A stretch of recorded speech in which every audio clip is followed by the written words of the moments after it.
बहुत बहुत स्वागत है प्यारे बच्चों आप सभी का आज की इस वीडियो में। और प्यारे बच्चों आज की इस वीडियो में हम डिस्कस करेंगे, कंटिन्यू करेंगे क्लास नाइन्थ का आपका जो सोशल साइंस का सब्जेक्ट है बच्चों, यानी कि सामाजिक विज्ञान का। ठीक है, इसी के एनुअल के एग्जाम के लिए यानी कि एक दो दिन में ही एसएसटी का आपका जो फाइनल एग्जाम होने वाला है 2024 और 25 का, इसी की तैयारी के लिए हम लोग एक मोस्ट इंपॉर्टेंट जो सैंपल पेपर नंबर 4 है बच्चों, इसी को डिस्कस कर रहे थे कंप्लीट सॉल्यूशन के साथ में। ठीक है, तो ये वीडियो हमारे इसी चौथे सैंपल पेपर के पार्ट 2 की रहने वाली है। ठीक है बच्चों, और इस वीडियो में हम ये पूरा पेपर जो है वो कंप्लीटली एंड तक समझने वाले हैं। ठीक है बच्चों, एक एक क्वेश्चन को, एक एक लाइन को, एक एक वर्ड को बहुत अच्छे से मैं समझाने वाला हूँ। ठीक है, तो बस एक ही रिक्वेस्ट है आपसे, वीडियो को पूरा जरूर देखना अगर आप अपनी तैयारी अच्छी करना चाहते हो। ठीक है, और ये सैंपल पेपर जिन बच्चों का अभी एग्जाम होने वाला है 15 फेब को, उनके लिए भी जरूरी है, और जिन बच्चों का इवनिंग शिफ्ट का एग्जाम है 17 फेब को, उनके लिए भी जरूरी है। ठीक है, तो शुरुआत करें बच्चों। तो सबसे पहले हम अपने पेपर 4 जो भी है हमारा फाइनल एग्जाम में जो आएगा उसका पैटर्न देख लेते हैं एक बार। ठीक है, तो बच्चों पेपर में आपके 6 खंड होंगे और 37 प्रश्न होंगे। खंड का जो रहेगा इसमें 1 से 20 बहुविकल्पीय प्रश्न होंगे एक एक नंबर के, यानी कि पेपर में आपके 20 एमसीक्यू आएंगे। तो ये आपको मैं पार्ट 1 में ऑलरेडी समझा चुका हूं। फिर खंड खा रहेगा 21 से 24 अति लघुत्तरीय प्रश्न 2 नंबर के, यानी कि 2 नंबर के आपके 4 क्वेश्चन। तो ये भी पार्ट 1 में ऑलरेडी समझा चुका हूं।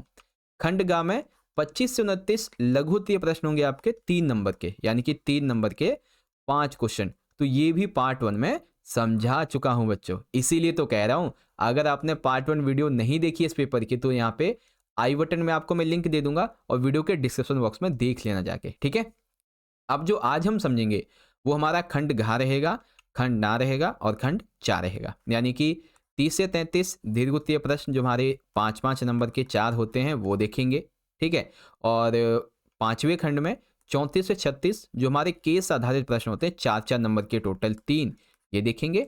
और क्वेश्चन 37 देखेंगे अपने खंड चा के अंदर 5 नंबर का, जो कि मैप रहेगा, एक तो हिस्ट्री से 2 नंबर का और एक ज्योग्राफी से 3 नंबर का। ठीक है बच्चों, मैप के लिए वीडियो बन चुकी है, बहुत ही जल्दी अपलोड हो जाएगी, तो आप बच्चे उसे भी जरूर देख लेना। ठीक है, अब जो बच्चे इंग्लिश मीडियम के हैं वो यहाँ से देख लीजिए। सेक्शन ए में आपके 20 एमसीक्यू हैं, सेक्शन बी में आपके 2 नंबर के क्वेश्चन हैं, सेक्शन सी में 3 नंबर के क्वेश्चन है, सेक्शन डी में आपके 5 नंबर के क्वेश्चन है, सेक्शन ई में 4 नंबर की 3 केस बेस्ड क्वेश्चन है, और सेक्शन एफ में मैप रहेगा। ठीक है, तो आर यू गाइस रेडी? शुरुआत करें बच्चों आज के सैंपल पेपर 4 के पार्ट 2 की वीडियो को। Are you ready? तो चलिए शुरू करेंगे। ओके, तो फाइनली प्यारे बच्चों यहाँ पे आप देख सकते हैं आज के सैंपल पेपर 4 के पार्ट 2 का जो हमारा पहला खंड है, और इस पेपर का चौथा खंड घा दीर्घ प्रश्न का, वो यहाँ से शुरुआत हो जाता है। ठीक है, अब ध्यान से सुनो।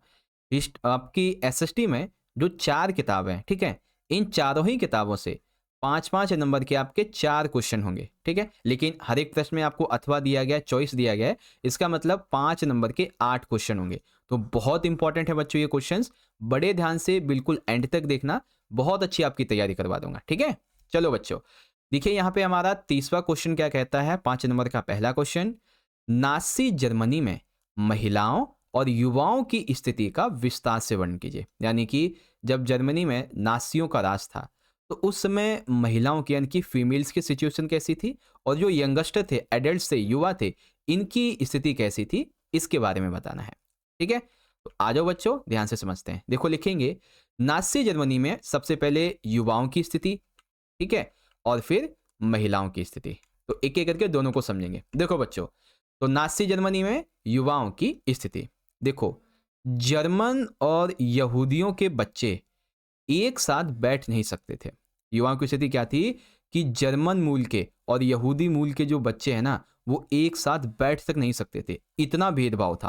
ठीक है, जिप्सियों, शारीरिक रूप से अक्षम और यहूदियों को स्कूल से निकाल दिया गया था। जो लोग जिप्सी थे, शारीरिक रूप से अक्षम थे, जिसे डिसेबल्ड बोलते हैं ना वो, और यहूदी जो थे, इनको स्कूल से बाहर निकाल दिया था।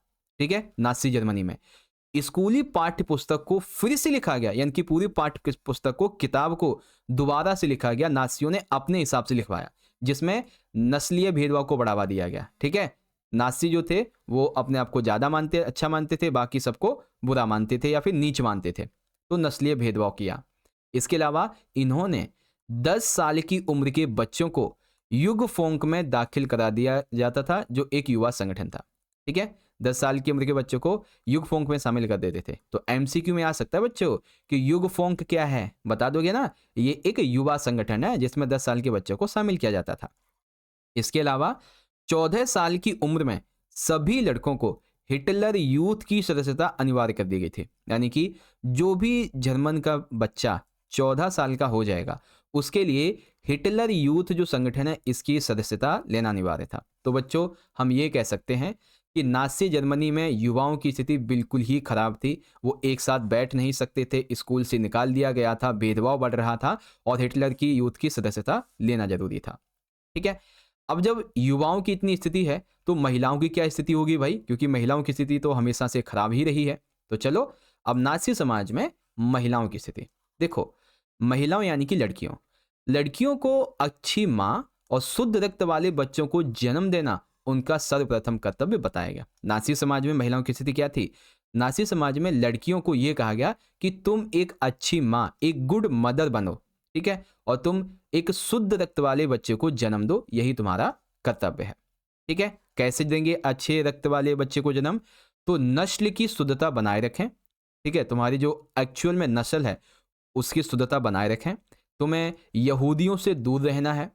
बच्चों का नाज़ी मूल्य मान्यताओं की शिक्षा देने का दायित्व उन्हें सौंपा गया। यानी कि देखो, एक तो तुम्हें माँ बनना है, तो तुम्हें यहूदियों से दूर रहना है और नस्ल की शुद्धता बनाए रखनी है, और जो तुम्हारे बच्चे होंगे इन्हें नाज़ी मूल्य मान्यताओं में शिक्षा देनी है। इसके अलावा 1933 में हिटलर ने कहा, मेरे राज्य की सबसे महत्वपूर्ण नागरिक माँ है। बच्चों, एमसीक्यू में आ सकता है कि हिटलर ने ये बात कब कही कि मेरे राज्य की सबसे महत्वपूर्ण जो नागरिक है वो माँ है? तो 1933 में। इसके अलावा नस्लीय तौर पर वांछित समुदायों को जन्म देने वाली माताओं को अस्पताल में विशेष सुविधाएं, दुकानों में ज़्यादा छूट, थिएटर और रेलगाड़ी के सस्ते टिकट, और ज़्यादा बच्चे पैदा करने वाली महिलाओं को कांसे, चांदी और सोने के तमगे दिए जाते थे। ठीक है, देखो इस लाइन का क्या मतलब है? इस पैराग्राफ का मतलब यह है कि जो महिलाएं, ठीक है, शुद्ध रक्त वाले बच्चे को जन्म देती थीं, यहूदियों से दूर रहती थीं, अच्छी पालन पोषण करती थीं, तो ऐसी माताओं को जो अस्पताल है वहाँ पे स्पेशल ट्रीटमेंट दी जाती थी। दुकानों पे उन्हें अच्छी छूट मिलती थी, वो थिएटर की, रेलगाड़ियों के सस्ते टिकट मिलते थे, क्योंकि भाई उन्होंने एक जो नाज़ी बच्चा है इसको जन्म दिया, उसका पालन पोषण कर रही है। और जो ज़्यादा बच्चे पैदा करती थी ऐसी माताओं को कांसे, चांदी, सोने के तमगे दिए जाते थे, है ना? और जो महिलाएं ऐसा नहीं करती थी उन्हें दंडित किया जाता था। ठीक है, और भी एक आधा पॉइंट यहाँ पे ये लिख सकते हैं। ठीक है बच्चों, चलो ये हो गया हमारा यहाँ पे क्वेश्चन कंप्लीट। बच्चों, बहुत ही अच्छा प्रश्न है और इंपॉर्टेंट भी। अब देखिए अथवा क्या कहता है, रूस में 1905 की क्रांति का विस्तार से वर्णन कीजिए। यानी कि 1905 की जो क्रांति हुई थी रूस में, वो कैसे हुई, क्या है उसका प्रोसेस, सारी चीजें बताइए। तो चलो बताते हैं भाई अच्छे से। देखो इस तरीके से लिखेंगे, रूस में 1905 की क्रांति। देखो बच्चों, इस दौरान 1905 के दौरान पादरी गोपान के नेतृत्व में मजदूरों के जुलूस पर जार के महल के सैनिकों ने हमला बोल दिया। जब ये क्रांति शुरुआत हुई, ठीक है, 1905 में, तो उसी दिन पादरी गोपान के नेतृत्व में मजदूरों का जो जुलूस जा रहा था ना, इस पे जार के महल के सैनिकों ने हमला बोल दिया। और इस हमले में लगभग 100 से ज्यादा मजदूर मारे गए और लगभग 300 के आसपास तो घायल हो गए। इतिहास में इसी घटना को खूनी रविवार कहा जाता है। बच्चों, 2 नंबर का क्वेश्चन और एमसीक्यू ये दोनों बनेंगे आपके यहां से कि खूनी रविवार किस घटना को कहा जाता है। तो जो 1905 की क्रांति हुई थी ना, जो मजदूर थे उस पे जार के सैनिकों के द्वारा हमला बोल देना, जिसमें 100 से ज्यादा मजदूर मारे गए, लगभग 300 घायल हुए, इसे खूनी रविवार कहते हैं। और इसी खूनी रविवार से जो 1905 की क्रांति है वो शुरुआत हुई। ठीक है, अब सारे देश में जो मजदूर थे उन्होंने हड़तालें करनी शुरू कर दी। ठीक है, विश्वविद्यालय जो थे वो बंद कर दिए गए। वकीलों, डॉक्टरों और इंजीनियर और अन्य मध्यम वर्गीय कामगारों ने संविधान सभा के गठन की मांग करते हुए यूनियन ऑफ यूनियन की स्थापना कर दी। है ना, जितने भी वकील थे, डॉक्टर थे, इंजीनियर थे और जो मध्यम वर्ग कारीगर थे, काम वाले लोग थे, इन्होंने संविधान सभा के गठन की, रूस के संविधान सभा के गठन की और यूनियन ऑफ यूनियन की स्थापना करने की बात की। ठीक है। जार एक निर्वाचित परामर्शदाता संसद जैसे ड्यूमा, इसका गठन करने पे वो सहमत हो गया। इसके अलावा मात्र 75 दिनों के भीतर पहली ड्यूमा 3 महीने के भीतर दूसरी ड्यूमा को उसने बर्खास्त कर दिया। यानी कि 75 दिनों में जो पहली ड्यूमा यानी कि पहली संसद थी, इसको 3 महीने के भीतर दूसरी ड्यूमा को उसने बर्खास्त कर दिया। तीसरे ड्यूमा में उसने रूढ़िवादी राजनेताओं को भर दिया ताकि उसकी शक्तियों पर कोई अंकुश ना लगा सके। संसद में भर दिया उस जार के शासकों ने। तो अब ये जो क्रांति थी वो और ज्यादा उग्र रूप ले चुकी थी। ठीक है। तो रूस में 1905 की क्रांति कुछ ऐसे हुई, कुछ ऐसी घटनाएं थी। ठीक है। अब सेम इसी को इंग्लिश मीडियम में देखेंगे। Describe in detail the status of women and youth in Nazi Germany. तो status of the youth in Nazi Germany वो क्या है, यहां से पढ़ लीजिए। ठीक है, सारे पॉइंट लिखे हैं आपके सामने। फिर status of women in Nazi Germany, तो उसके बारे में भी यहाँ पे सारे पॉइंट लिखे हैं। ठीक है। फिर है हमारा अगला क्वेश्चन कि describe in detail the revolution of 1905 in Russia. तो 1905 का जो रिवॉल्यूशन हुआ था रशिया में, उसके बारे में बताना है। तो लीजिए बच्चों, ये रहा, बता दीजिए आसानी से, है ना। सारी बातें लिखी हुई हैं, आप यहाँ से इजीली पढ़ सकते हो। और बच्चों अब हम आगे बढ़ें, इससे पहले आप सभी बच्चों के लिए एक इंपॉर्टेंट इन्फॉर्मेशन, इसे ज़रा ध्यान से सुनिएगा। देखो बच्चों, अगर आप चाहते हो कि आप अपने आने वाले फाइनल के एग्ज़ाम में, ठीक है, बहुत अच्छे नंबर लेके आए हैं, चाहे वो आपका इंग्लिश का हो, सोशल साइंस का हो, हिंदी का हो, आप चाहते हैं कि आपके हर सब्जेक्ट में 80 आउट ऑफ बहुत अच्छे मार्क्स हैं, 60, 65, 70, 75 ऐसे नंबर आए। ठीक है। तो बच्चों आपके इसी टारगेट को अचीव करने के लिए, आपकी हेल्प के लिए, हमने हर सब्जेक्ट के 10-10 सैंपल पेपर कंप्लीट सॉल्यूशन के साथ में तैयार किया है। ठीक है। अभी इसकी बुक की डिलीवरी वैसे तो घर पे नहीं हो पा रही है, लेकिन हाँ, इस बुक का अगर आप PDF बाय करना चाहते हो, ठीक है, 10 सैंपल पेपर पूरे के पूरे विद सॉल्यूशन के साथ, अगर आप इसका सैंपल पेपर का PDF लेना चाहो तो ये हमारा व्हाट्सअप नंबर दिया जा रहा है, इस पे कांटेक्ट करें। आप अपना नाम बताएं, सब्जेक्ट बताएं और मीडियम बताएं, क्योंकि देखो सोशल साइंस, हिंदी और इंग्लिश दोनों मीडियम के बच्चों के लिए अलग अलग है। ठीक है। तो बस फटाफट से जाओ, तैयार आप जो है ना बाय कर लो। अभी बच्चों 50% का डिस्काउंट भी है आपके लिए। ठीक है। एक सब्जेक्ट आपको जो 299 का मिलता है ना, वो सिर्फ 149 में मिलेगा, और 2 सब्जेक्ट जो टोटल 599 के बनते हैं वो 289 में, और 3 सब्जेक्ट जो 999 का बनता है वो सिर्फ 399 में। तो बच्चों जल्दी से जाओ, सैंपल पेपर को बाय करो और अपने एग्जाम की तैयारी अच्छी करो। ठीक है। चलिए अब हम लोग अगले क्वेश्चन की तरफ बढ़ेंगे। तो हाँ देखिए, अब हमारा अगला क्वेश्चन यहाँ से शुरुआत हो जाता है बच्चों, बड़े ध्यान से देखना। देखो क्वेश्चन 31 इकोनॉमिक्स से जुड़ा हुआ है। इसमें कहा गया है शहरी निर्धनता और ग्रामीण निर्धनता को स्पष्ट कीजिए। हमें 2 टर्म समझाने हैं, एक तो शहरी गरीबी क्या होती है और एक गांव वाली गरीबी क्या होती है। ठीक है, ग्रामीण निर्धनता। आपके अनुसार निर्धनता के क्या क्या कारण हो सकते हैं, यानी कि चाहे शहरों में गरीब हो या फिर गांव में गरीब हो, ये गरीब होते क्यों हैं, क्या रीजन हो सकते हैं निर्धनता के, ये बताना है। तो चलो शुरू करेंगे। देखो सबसे पहले बात करेंगे शहरी निर्धनता क्या होती है, फिर ग्रामीण निर्धनता क्या होती है, और फिर निर्धनता के कारण। चलो देखो बच्चों, शहरी निर्धनता, दरअसल शहरी निर्धनता जो शहरों के लोग होते हैं, इनके पास भौतिक संपत्ति ना के बराबर होती है और ये आमतौर पर झुग्गी बस्तियों में रहते हैं। यानी कि शहरों में जो गरीब हैं, इनकी स्थिति कैसी है बच्चों, इनके पास में कोई भी जमीन जायदाद वगैरह नहीं है और ये अवैध रूप से झुग्गी झोपड़ियों में रहते हैं। अब जैसे रिक्शे वाले हो गए, मोची हो गए, खोमचे वाले, कूड़ा बीनने वाले हो गए, दिहाड़ी मजदूर हो गए, है ना, लेबर चौक पे जो बैठे रहते हैं, तो ये सब क्या है, ये शहरों में रहने वाले गरीब हैं। ठीक है, रहती तो शहर में है, लेकिन इनके पास अपनी कोई भौतिक संपत्ति नहीं है, अपना कोई घर मकान जमीन जायदाद कुछ भी नहीं है। ये रहते भी झुग्गी झोपड़ी में, और वो भी अवैध तरीके से, है ना। रिक्शा चलाने वाले, मोची वाले हो गए, कूड़ा बीनने वाले हो गए, दिहाड़ी मजदूर, ये सभी इसी के एग्जाम्पल हैं। फिर बच्चों ग्रामीण निर्धनता यानी कि गांव के गरीब, तो इन लोगों के पास कृषि भूमि नहीं होती है। देखो गांव में भी किसान 2 तरीके के होते हैं, 2 से 3 तरीके के। एक वो होते हैं जिनके पास बहुत जमीन होती है, एक वो होते हैं जिनके पास जमीन बहुत कम होती है और वो बटाई पे लेके करते रहते हैं, एक वो है जिनके पास है ही नहीं बिल्कुल भी, कोई देता भी नहीं है ना। तो ऐसे में जो ग्रामीण निर्धनता है उसमें क्या होगा कि ऐसे लोग, ऐसे किसान जिनके पास खेती के लिए भूमि नहीं है, तो भूमिहीन किसान हो गए, कृषि मजदूर हो गए, छोटे और जो सीमांत किसान है वो शामिल होते हैं। अब इन दोनों के रीजन क्या है, आखिर ये निर्धनता फैलती क्यों है? तो बच्चों इसका सबसे पहला कारण है सामाजिक और सांस्कृतिक कारण। ठीक है, समाज में जो लोग होते हैं, जो बड़े वर्ग के लोग होते हैं, अमीर लोग होते हैं, वो छोटे वर्ग के लोगों को कभी नहीं चाहते कि वो ऊपर बढ़ें, आगे बढ़ें, अच्छा पैसा कमाएं, है ना? तो ये कारण है। दूसरा है सांस्कृतिक, यानी कि आपकी संस्कृति भी मायने रखती है इस मामले में।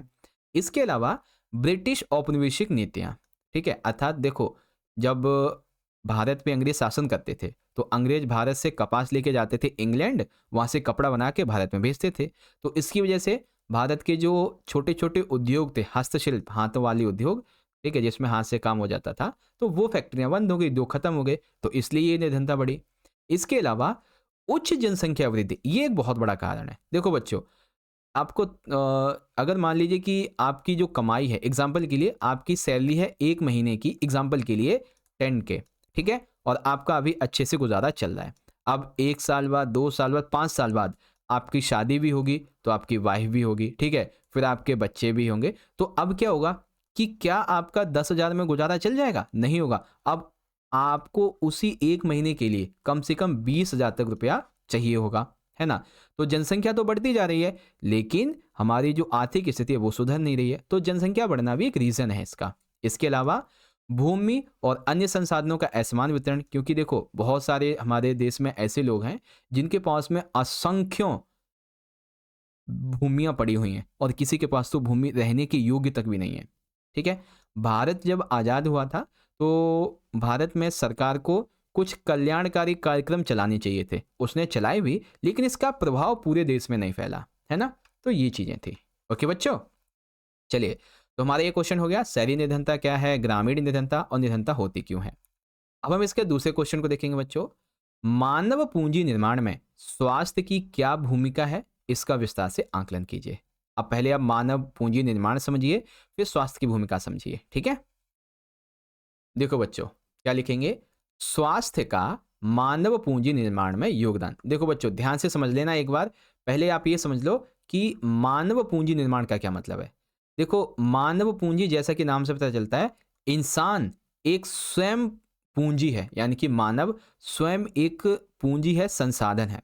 ठीक है, जैसे हमारे पास अच्छा दिमाग होना, ठीक है, हम उस दिमाग का सही से इस्तेमाल करें, हमारे अंदर अच्छी भावनाएं होना, स्किल होना, ठीक है, मेहनत का जो अनुभव है वो होना, तो ये क्या है, ये मानव पूंजी है ना? प्रोडक्शन कर सके किसी भी चीज़ का, मेहनत करके, लगन करके अपने काम को आगे बढ़ा सके, ये है मानव पूंजी। अब जब ये मानव पूंजी है तो इसमें स्वास्थ्य की क्या इंपॉर्टेंस है? तो देखो बच्चों, जब एक मनुष्य स्वस्थ होगा तो उसकी कार्य क्षमता में सुधार आएगा, क्योंकि एक स्वस्थ व्यक्ति ही अपने कार्य को प्रभावी ढंग से कर सकता है ना? अगर आप स्वस्थ हैं तो आसानी से आप कोई भी काम कर सकते हैं। अब आप बीमार पड़ें तो क्या आप अच्छे से काम कर पाएंगे? नहीं। तो स्वस्थ होंगे, आप अच्छा काम कर पाएंगे, आपकी कार्य क्षमता अच्छी बढ़ेगी, ज़्यादा काम कर पाएंगे। दूसरा, शारीरिक और मानसिक स्वास्थ्य। जब आपको कोई बीमारी नहीं है, ठीक है, आप स्वस्थ हैं, तो आप न सिर्फ शारीरिक रूप से फिट होते हैं, बल्कि आप मानसिक रूप से भी फिट होते हैं, क्योंकि अगर आपको कोई बीमारी, एग्जाम्पल के लिए आपको बुखार है, तो ना सिर्फ आपको शारीरिक तौर पे जो है बुखार होगा, बल्कि मेंटली भी आप डिस्टर्ब हो जाएंगे, है ना? इसलिए तो अगला है संगठन और समाज के लिए दायित्व। देखो, एक जो अस्वस्थ व्यक्ति होता है वो अपनी 100% को देकर भी काम नहीं कर पाता, लेकिन एक जो स्वस्थ व्यक्ति होगा ना, वो अपना 110% दे पाएगा और अपने परिवार, अपने संगठन, देश का दायित्व बनेगा। अब जैसे इसका एग्जाम्पल मैं खुद लेता हूँ, अपना एग्जाम्पल लेता हूँ, ठीक है? अभी आपका 1-2 दिन में एग्जाम होने वाला है सोशल साइंस का, है ना? तो अभी जो है ना, आप यकीन नहीं मानोगे, मैं पूरे 24 घंटे में, ठीक है ना, पूरे 24 घंटे में मुश्किल से 1 से 2 घंटे की छोटी सी नींद ले पाता हूँ। मुश्किल से 1 से 2 घंटे की, ठीक है? और रात-रात को 1 बजे, 2 बजे, 3 बजे, 4 बजे और 12 बजे इस टाइम भी आपके लिए मैं वीडियोज़ बना रहा होता हूँ। इवन ये वीडियो भी मैं अभी, कितना बज रहा है? 3:30 हो चुके हैं, ठीक है? एएम का टाइम है ये, और ये वीडियो आपको मिलेगी दिन में, है ना?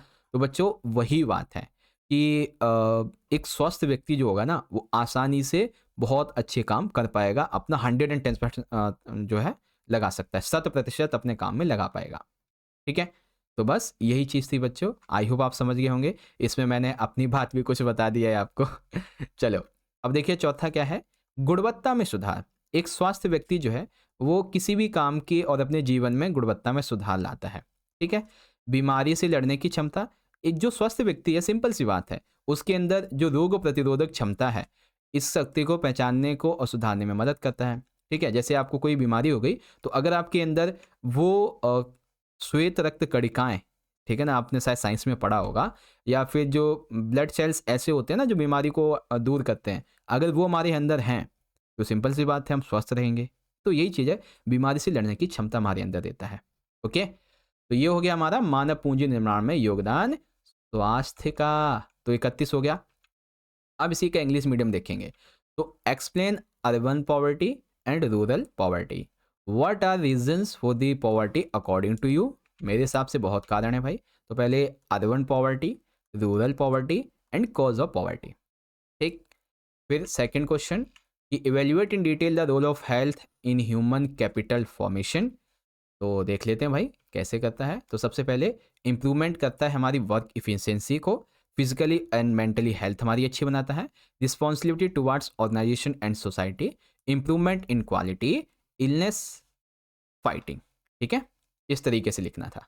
ओके बच्चों, चलो आगे बढ़ेंगे। अब है क्वेश्चन नंबर 32 और ये है मैप का। बड़े ध्यान से देखिएगा। क्वेश्चन 32, पश्चिमी तटीय मैदान और पूर्वी तटीय मैदान, इसके मध्य अंतर बताइए। देखो दो मैदानों के बारे में बताना है। एक है पूर्वी तटीय। पूर्वी तटीय का मतलब हो गया जो अरुणाचल प्रदेश के इधर का इलाका है, इधर के जो मैदान है वो बताइए। पश्चिमी तटीय मैदान यानी कि गुजरात, राजस्थान, इधर का जो हमारा इलाका है, इधर के जो तटीय मैदान है इनके बारे में बताना है। ठीक है, तो चलो बहुत ही सिंपल सा क्वेश्चन है। पहले पश्चिमी तटीय की बात करेंगे और फिर पूर्वी तटीय की बात करेंगे। अब जैसे राजस्थान है, तो राजस्थान के नीचे हम एग्जाम्पल के लिए मानते हैं कि वहाँ पे क्या है, पश्चिमी घाट है। अब पश्चिमी घाट है और इसी के पास में अरब सागर भी स्थित है। तो जो हमारे देश का पश्चिम का तट मैदान है वो कहाँ पे है, पश्चिमी घाट और अरब सागर के मध्य स्थित मैदान है। ठीक है, पश्चिमी तटीय मैदान के 3 भाग हैं। ठीक है, 3 भाग कौन कौन से, उत्तर में देखा जाए तो कोंकण है, मध्य भाग में कन्नड़ है और दक्षिणी भाग में मालाबार तट है। तो बच्चों एमसीक्यू में ये कई क्वेश्चन आ सकते हैं। पश्चिमी तटीय मैदान का जो उत्तरी भाग है उसे कोंकण कहते हैं, मध्य भाग को कन्नड़ कहते हैं और दक्षिण भाग को मालाबार कहते हैं। पश्चिमी तटीय मैदान जो है वो थोड़ा सा कम चौड़ा है। ठीक है, जितना पूर्वी है उससे ज़्यादा नहीं है, उससे थोड़ा कम है। ठीक है, अब बारी आती है पूर्वी तटीय मैदान की। तो ये भी सेम ऐसे लिख देंगे। कैसे, इसमें पूर्वी घाट और बंगाल की खाड़ी के मध्य स्थित मैदान है ना, पूर्वी घाट हो गए, और अरुणाचल प्रदेश, त्रिपुरा, मिजोरम, बांग्लादेश, इधर के नीचे क्या है, इसके नीचे बंगाल की खाड़ी है। पूर्वी तटीय मैदान 2 भागों में बटे हैं। कौन कौन से, ये 2 भाग कौन से हैं, एक तो है उत्तरी भाग जिसको हम बोलते हैं उत्तरी सरकार, एक होता है दक्षिणी भाग जिसको बोलते हैं कोरोमंडल तट। तो ये दोनों भी एमसीक्यू में आ सकते हैं। ये मैदान काफ़ी विस्तृत होते हैं। उत्तरी भाग में इससे उत्तरी, ये तो वही हो गया, इसमें महानदी, गोदावरी, कृष्णा नदी, कावेरी नदियाँ ये डेल्टा भी बनाती हैं। ठीक है, लेकिन पश्चिमी में कोई डेल्टा नहीं बनता है।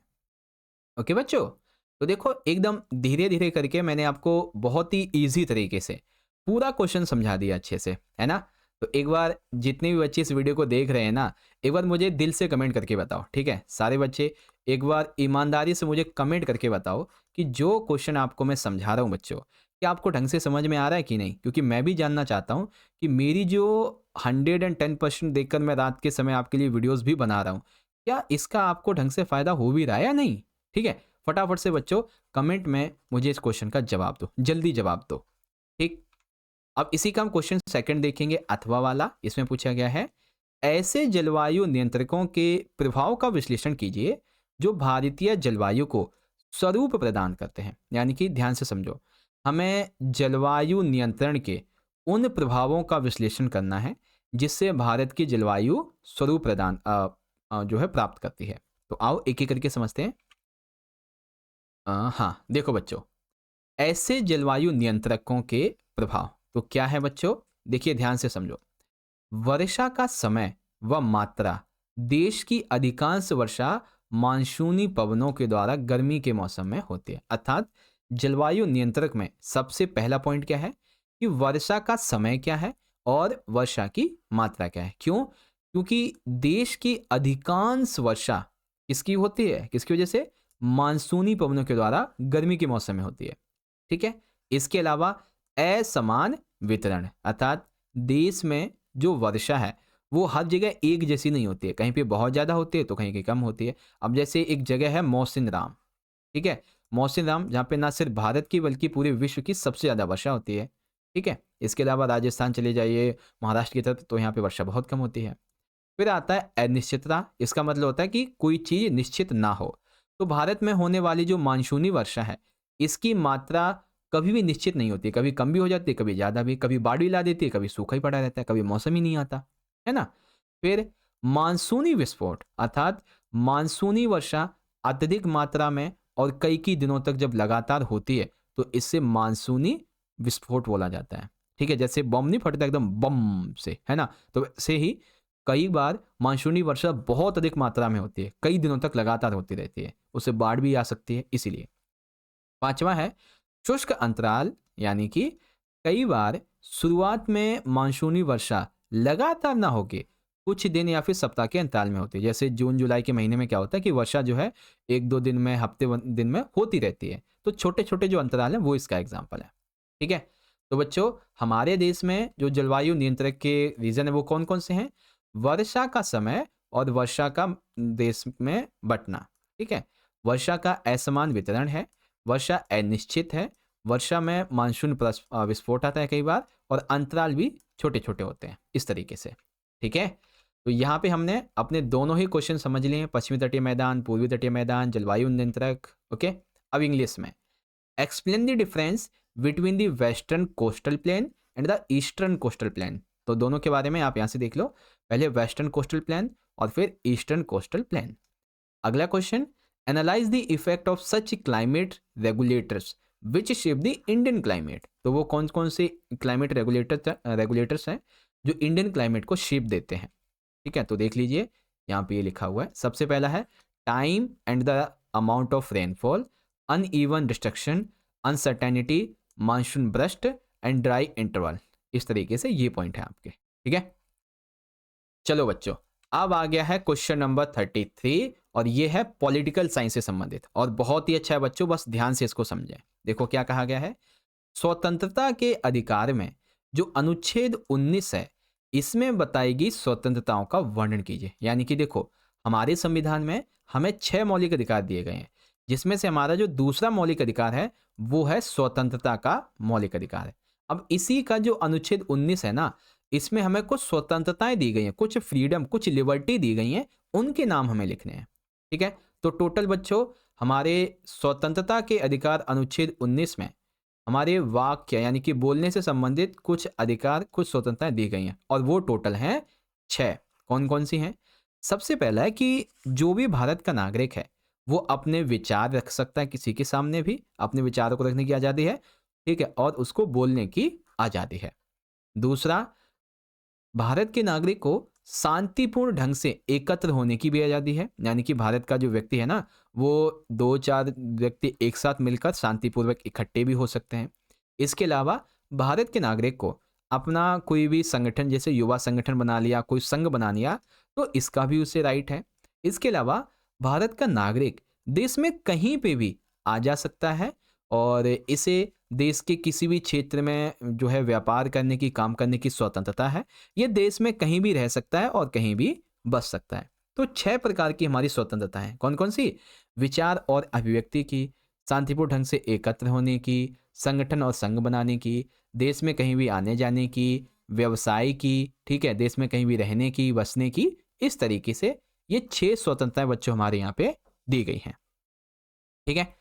अब इसी में हमारा अगला क्वेश्चन क्या कहता है बच्चों, भारतीय संविधान को दिशा देने वाली शब्द पंथ निरपेक्ष, गणराज्य, लोकतंत्रात्मक, बंधुत्व और समता, इसका अर्थ लिखो। बच्चों, यहाँ पे 2 नंबर के आपके 5 से ज़्यादा क्वेश्चन अब निकलेंगे। ठीक है।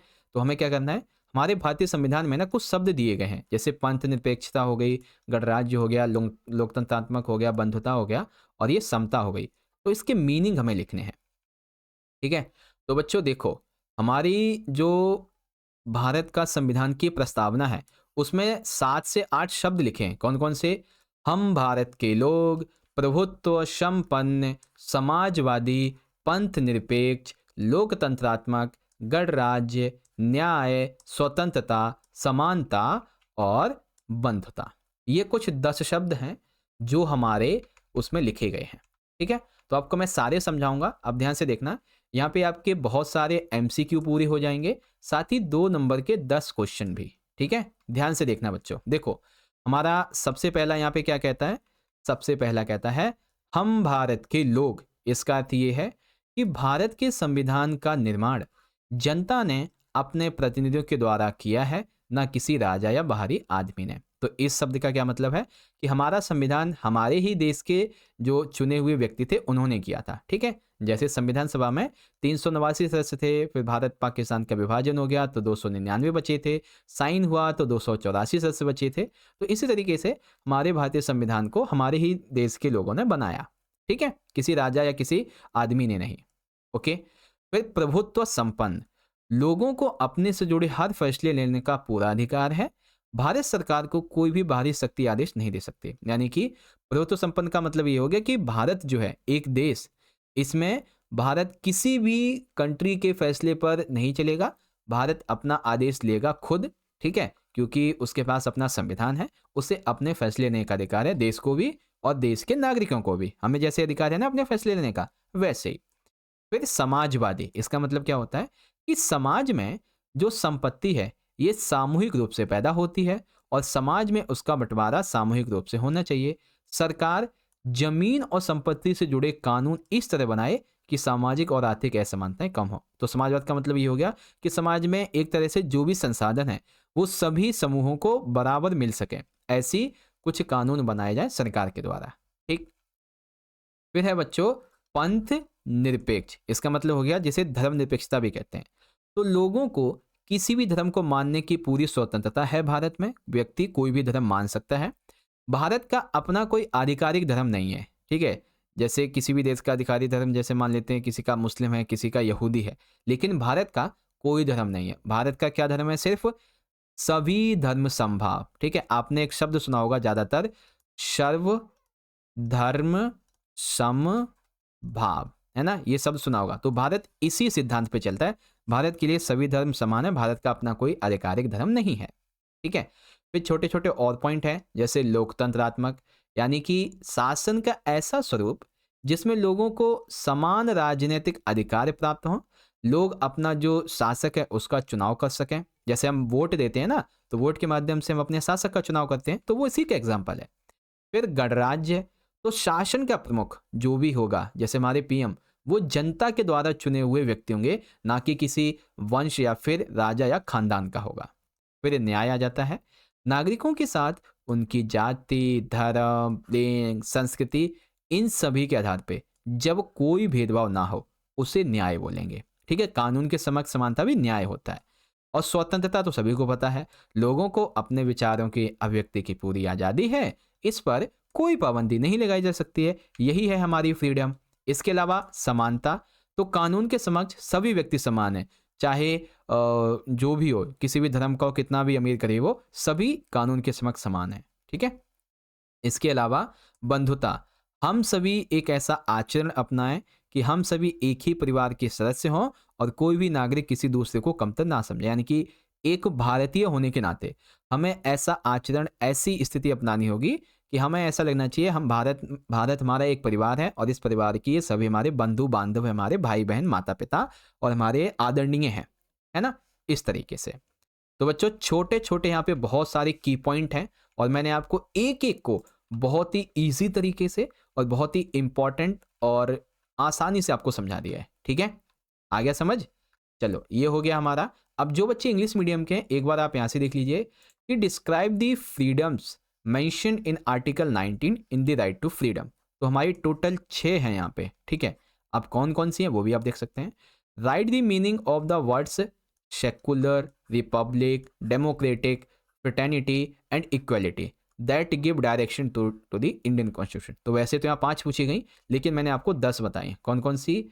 We, the people of India, sovereign, socialist, secular, democratic. 5, ठीक है, 5 ही पूछे गए थे। इसके अलावा Republic, justice, freedom, equality and fraternity, इस तरीके से। ओके, तो ये हो गया बच्चों हमारा यहाँ पे कंप्लीट। अब हम इससे पहले अपने अगले खंड की तरफ बढ़ें, एक बार आपको मैं फिर से बता दूं कि अगर आप अपने एग्जाम की तैयारी अच्छा करना चाहते हो, ठीक है, तो आप दिए गए व्हाट्सअप नंबर पे जरूर से कांटेक्ट करें बच्चों। आपको इन सैम्पल पेपर की बुक का जो पीडीएफ है वो जरूर से दे दिया जाएगा और आपकी तैयारी बहुत अच्छी होगी, ठीक है। बस इसके लिए आपको कुछ अमाउंट पे करना होता है, जो कि 50% ऑफ चल रहा है, भी डिस्काउंट है। तो देख सकते हैं ये 149 में मिलेगा एक सब्जेक्ट, 2 289 में, 3 आपको 399 में। तो जल्दी से जाओ, बाय कर लो और अपनी तैयारी को बेहतर बना लेना, ठीक है। चलो आगे बढ़ेंगे। तो अब हम शुरुआत करने वाले हैं बच्चों इस पेपर के 5वें खंड की, जो कि है खंड आपका 5वां, केस आधारित प्रश्न। अब इसमें बेसिकली 4 नंबर के टोटल आपके 3 क्वेश्चन होने वाले, केस बेस्ड। ओके, तो चलो देखते हैं बच्चों। ये अगर आप केस बेस्ड पढ़ना चाहो तो यहाँ से पढ़ लीजिए, क्वेश्चन नंबर 34 दिया गया है। आपको मैं सीधा इसके क्वेश्चन आंसर पढ़ाऊंगा, ठीक है। आप देख सकते हैं काफ़ी जो है यहाँ पे दिया गया है। इसमें बस्तील किले के बारे में भी कुछ इंफॉर्मेशन दी गई है, तो आप यहाँ से देख सकते हैं, ठीक है। चलो आपसे मैं सीधा क्वेश्चन पूछूंगा और आंसर भी आपको मैं बताऊंगा कहाँ पे लिखा हुआ है। क्वेश्चन पहला, 14 जुलाई 1789 की सुबह टाउन हॉल के सामने 7,000 पुरुषों और महिलाओं के जमा होने का क्या कारण था। यानी कि 14 जुलाई 1789 को टाउन हॉल के सामने सुबह सुबह लगभग 7,000 पुरुष और महिलाएं इकट्ठे हो गए थे। अब ऐसा क्या रीजन था बच्चों इसका, ठीक है। तो ऐसा क्या रीजन था, देखो ये रहा कि लगभग 7,000 मर्द और औरतें टाउन हॉल के सामने एकत्र हुए।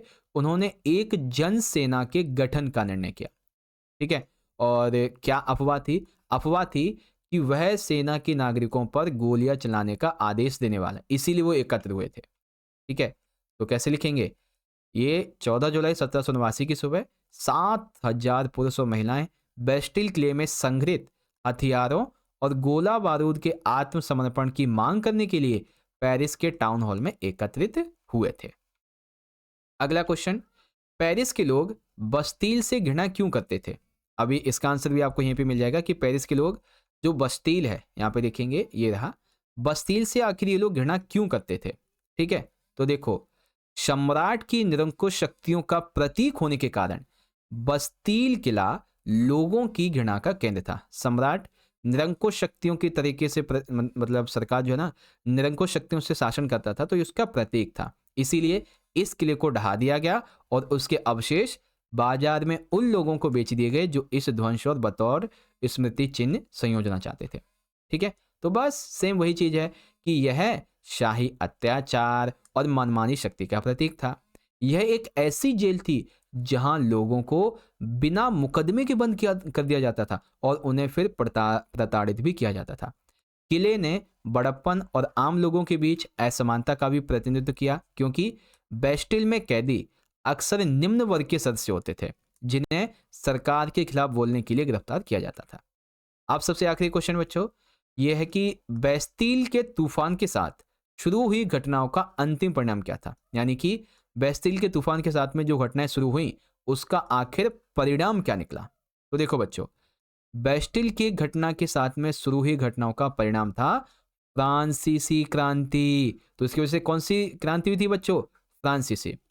इस क्रांति ने फ्रांस में राजशाही को उखाड़ फेंकने और गणतंत्र की स्थापना सहित महत्वपूर्ण राजनीतिक और सामाजिक परिवर्तन लाए। इसने आतंक के शासन, हिंसा, राजनीतिक दमन, इस अवधि को और नेपोलियन बोनापार्ट के उदय का भी नेतृत्व किया था। तो बच्चों ये क्वेश्चन थोड़ा डिफिकल्ट जरूर है, लेकिन आप इसे थोड़ा ढंग से पढ़ेंगे तो आपको अच्छे से समझ में आ जाएगा, ठीक है। तो ये हो गया आपका यहाँ पे 34। इसी का इंग्लिश मीडियम में देखना चाहोगे, ये रहा बच्चों इंग्लिश मीडियम में, पूरा पैसेज आपका यहाँ पे है और इससे संबंधित क्वेश्चन आपके यहाँ पे हैं, ठीक है। आप पढ़ सकते हो बच्चों, ये आपका 34.1 है, ये 2 है, ये 3 है आपका, ठीक है। चलिए अब यहाँ पे है हमारा अगला वाला पैसेज, क्वेश्चन नंबर 35। अब इसको भी देखते हैं क्या है। तो इसमें जो लखा सिंह है ये उत्तर प्रदेश में मेरठ के पास एक गांव का रहने वाला है। उसके परिवार के पास में कोई भी भूमि नहीं है, इसीलिए वह बड़े किसानों के लिए छोटे मोटे काम करता रहता है, काम अनियमित होता है और आय भी बहुत कम होती है। कई बार तो उसे पूरे दिन की मेहनत के बदले सिर्फ 50 ही रुपए मिलते थे, लेकिन खेतों में पूरे दिन मेहनत करने के बाद उसे वस्तु के रूप में कुछ किलोग्राम गेहूं मिल जाता था, दाल, थोड़ी सी सब्जी मिल जाती थी। 8 सदस्यों का परिवार हमेशा 2 वक्त का भोजन तक नहीं जुटा पाता था, इतना गरीब था लखा सिंह। लखा सिंह गांव से बाहर एक कच्ची झोपड़ी में रहता है। परिवार की महिलाएं पूरा दिन खेतों में चारा काटने, खेतों में जलाने की लकड़ियां बीनने में ही गुजार देती थी। उसके पिताजी की दो तपेदिक के मतलब पिताजी जो थे वो तपेदिक के मरीज थे। चिकित्सा के अभाव में 2 वर्ष पहले ही उनकी मृत्यु हो गई। उसकी मां अब बीमारी से ग्रस्त है और उसका जीवन भी धीरे धीरे क्षीण हो रहा है। यद्यपि गांव में एक प्राथमिक विद्यालय तो है, लेकिन लखा वहां कभी जा नहीं पाया। उसे 10 वर्ष की उम्र से ही कमाना शुरू करना पड़ा। जब गरीब होते हैं ना, तो कम उम्र में ही बच्चे बड़े हो जाते हैं। याद रखना, गरीबी उम्र से पहले जिम्मेदारियां सिखा देती है। ठीक है। नए कपड़े खरीदना कुछ वर्षों में संभव हो पाता है। यहाँ तक कि परिवार के लिए साबुन और तेल की भी विलासिता यानी कि बहुत ही कम हो पाता था। अब यहाँ पे क्वेश्चन देखो, छोटे छोटे हमारे 3 क्वेश्चन है, बहुत ही इजी इजी। लखा सिंह के परिवार का आर्थिक स्तर कैसा है? तो ये निम्न आर्थिक स्तर है, या फिर ऐसे मान लो कि जो गरीबी रेखा होती है, निर्धनता रेखा, उससे भी नीचे का परिवार है। दूसरा, लखा सिंह के परिवार में सामान्यतः भोजन की कमी क्यों होती है? क्योंकि एक तो उसे कम मजदूरी मिलती है, ठीक है, और जितनी मिलती है उससे ज़्यादा तो उसका खर्चा हो जाता है, तो भोजन भी नहीं मिल पाता उसे ढंग से। तीसरा, आपके अनुसार लखा सिंह के परिवार में निर्धन परिवार की कौन सी विशेषताएं दिखती हैं? यानी कि लखा सिंह का जो परिवार है उसका एग्जाम्पल लेते हुए ये बताओ कि जो एक गरीब परिवार होता है उसमें कौन सी विशेषताएं? तो एक गरीब परिवार में क्या होता है? भूमिहीनता होती है, तो लखा सिंह के पास में भी अपनी भूमि नहीं है। एक निर्धन परिवार में नियमित रोजगार नहीं मिलता है, यानी कि उसे काम नहीं मिलता है, तो लखा सिंह को भी काम नहीं मिलता है यहाँ पे। परिवार बड़ा होता है निर्धन परिवार में, तो लखा सिंह का परिवार भी बड़ा है क्योंकि 8 सदस्य हैं, है ना? तो लखा सिंह के परिवार और एक गरीब परिवार में क्या विशेषता है वो पता चल गई आपको? चलो, अब इसी का इंग्लिश मीडियम में देख लेंगे बच्चों। तो ये है बच्चों लखा सिंह, जो कि मेरठ विलेज उत्तर प्रदेश से संबंधित है, और ये कैसे क्या करता है सारी बातें लिखिए। तीनों क्वेश्चन देखना चाहेंगे, तो पहला क्वेश्चन ये रहा, सेकंड ये रहा, थर्ड आपका ये रहा बच्चों। ठीक है, चलिए अब आता है हमारा अगला वाला, और ये देखेंगे बच्चों। तो क्वेश्चन 36 है और ये है पॉलिटिकल साइंस से। ठीक है, तो इसको पढ़ते हैं अच्छे से और देखते हैं कि क्या कहा गया है, कैसी बातें पूछी गई हैं। चलो देखो क्या लिखा है। दुनिया में हर जगह राष्ट्रपति भारत की तरह औपचारिक शासनाध्यक्ष नहीं होता, यानी कि जैसे भारत में राष्ट्रपति देश का औपचारिक शासन का अध्यक्ष है, लेकिन हर देश में ऐसा नहीं होता। दुनिया के अनेक देशों में राष्ट्रपति ही राष्ट्र का सबसे मुख्य व्यक्ति होता है और सरकार का भी मुख्य व्यक्ति होता है। जैसे अमेरिका का जो राष्ट्रपति है बच्चों, वो इसी राष्ट्रपति का जाना माना उदाहरण है। उसका चुनाव जैसे हम लोग अपने पीएम का करते हैं ना, वैसे ही इसके राष्ट्रपति का चुनाव होता है। वही अपने मंत्रियों का चुनाव खुद करता है, खुद ही नियुक्त करता है। कानून बनाने का काम भी अभी विधायिका, जिसे अमेरिका में कांग्रेस कहते हैं, वो करती है। पर राष्ट्रपति किसी कानून को वीटो के अधिकार से रोक सकता है। सबसे बड़ी बात तो ये है कि राष्ट्रपति बनने के लिए कांग्रेस के बहुमत के समर्थन की जरूरत नहीं होती, और ना ही वह उसके प्रति उत्तरदायी होता है। उसका जो कार्यकाल है जैसे अमेरिका के राष्ट्रपति का, तो वो होता है 4 साल का, और अपनी पार्टी कांग्रेस में बहुमत ना होने पर भी वह आराम से 4 साल अपना कार्य पूरा कर सकता है, बस एक बार वो बन जाए राष्ट्रपति। अमेरिका मॉडल को लातिनी अमेरिका के अनेक देशों और सोवियत संघ का हिस्सा रहे कई देशों ने अपनाया, और भी एक आधी बात यहाँ पे है। ठीक है, सीधा क्वेश्चन देखेंगे। ओके, हाँ ठीक है। अब है क्वेश्चन नंबर 36.1। इसमें पूछा गया है भारत के राष्ट्रपति और संयुक्त राज्य अमेरिका के जो राष्ट्रपति हैं इनके बीच क्या अंतर है। जैसे हमारे भारत में जो वर्तमान प्रेसिडेंट है और संयुक्त राज्य अमेरिका के जो वर्तमान प्रेसिडेंट है राष्ट्रपति, इनमें क्या डिफरेंस है? तो इनमें डिफरेंस सबसे पहला ये है, भारत का जो राष्ट्रपति है ये नाम मात्र का कार्यकारी होता है, यानी कि सबसे ज्यादा पावर किसके पास में होती है बच्चों भारत में? हमारे पीएम के पास, यानी कि प्रधानमंत्री के पास में, है ना। राष्ट्रपति तो केवल नाम का अध्यक्ष है देश का, जबकि अमेरिका में राष्ट्रपति राज्य का भी प्रमुख होता है और सरकार की पावर भी सभी इसी के पास होती है, लेकिन भारत में पीएम के पास है। भारत के राष्ट्रपति का चुनाव अप्रत्यक्ष रूप से होता है इलेक्टोरल कॉलेज के द्वारा, जबकि अमेरिका के राष्ट्रपति का चुनाव सीधा जनता करती है। तो ये 2 अंतर हो गए बच्चों, 2 नंबर का क्वेश्चन था। ठीक है, अगला क्वेश्चन, क्या अमेरिका का राष्ट्रपति किसी कानून को वीटो कर सकता है? यानी कि अमेरिका का राष्ट्रपति कानून को वीटो कर सकता है? तो लिखेंगे हाँ। संयुक्त राज्य अमेरिका के राष्ट्रपति किसी भी कानून को वीटो कर सकते हैं, हालांकि कानून निर्माण अभी भी कांग्रेस के द्वारा ही किया जाता है, लेकिन वो उसे रोक सकता है। ठीक है, तीसरा क्वेश्चन, सरकार की संसदीय प्रणाली क्या है और कौन से देश इसका पालन करते हैं? तो इसका पहले हम पढ़ लेते हैं। यहाँ पे देखो क्या लिखा हुआ है। हाँ देखो, ब्रिटेन के मॉडल को मानने वाले भारत जैसे देशों में संसद ही सर्वोपरि है, इसीलिए हमारी प्रणाली को शासन की संसदीय प्रणाली कहते हैं। जो हमारी विधायिका है ना, लोकसभा राज्यसभा, वो सबसे ऊपर है। तो बस इसी को लिखेंगे। भारत की संसदीय प्रणाली सरकार की एक प्रणाली है जो जहाँ पे संसद जो है हमारी पार्लियामेंट वो सर्वोच्च होती है। Bharat, United kingdom, Canada, Australia, New Zealand, ऐसे बहुत सारे देशों में ये जो संसदीय प्रणाली है इसको अपनाया जाता है। ठीक है, तो इस तरह से आपका ये वाला जो क्वेश्चन है 36.1 ये भी पूरा हो गया। मतलब 36 वाला 0.1 तो वो हो गया छोटे छोटे। वेल, इसी का इंग्लिश मीडियम में देखेंगे तो ये रहा आपका यहाँ पे पॉइंट, और इसके आंसर की बात करेंगे तो आप इजीली यहाँ से देख सकते हैं। तीनों की तीनों क्वेश्चन लिखे हैं बच्चों, आप यहाँ से इसे इजीली पढ़ लीजिए। देखो हिंदी में तो आपको मैं समझाता ही चलता हूँ, अब आपको क्या चाहिए, एक सेंटेंस फॉर्मेशन, वो मैं आपको प्रोवाइड करवा देता हूँ, है ना बच्चों। चलिए, अब यहाँ पे देखो, इससे पहले हम आगे बढ़ें, आपको मैं एक पेपर और निकाल के दिखाऊंगा ताकि आपकी मैप की जो तैयारी है वो थोड़ी और अच्छी हो जाए। ठीक है, अभी देखो ये मैप मैंने निकाल लिया अच्छे से, अभी आपको मैं मैप की प्रैक्टिस करवाऊंगा, चिंता मत करो।